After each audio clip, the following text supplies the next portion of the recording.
C'est une lourde attente. Des centaines de réfugiés, pour la plupart iraniens, protestent au petit village d'Idomeni contre la fermeture de la frontière gréco-macédonienne. Les protestations se transforment souvent en heurts entre les migrants et des unités de la police anti-émeute venues pour empêcher d'éventuels débordements. La frustration s'empare de plus en plus des réfugiés après que le tri imposé par les autorités grecques ait stoppé net leur progression vers l'Europe. Il n'y a pas de retour possible. Si j'y allais, je serais emprisonné.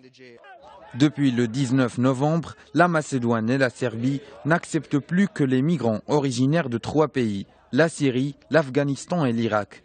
Les réfugiés des autres nationalités sont réduits à manifester en arborant des pancartes et en chantant vigoureusement.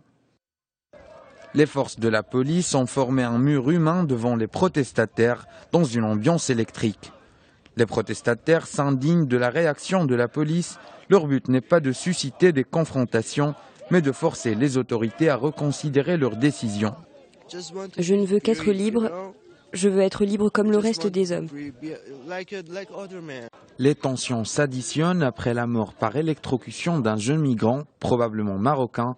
L'homme s'est apparemment suicidé en saisissant à 2 mains des câbles électriques après des jours d'attente à la frontière. 1000 à 2000 personnes restent actuellement dans cette situation, parmi eux des Marocains, des Bangladais et des Nigérians.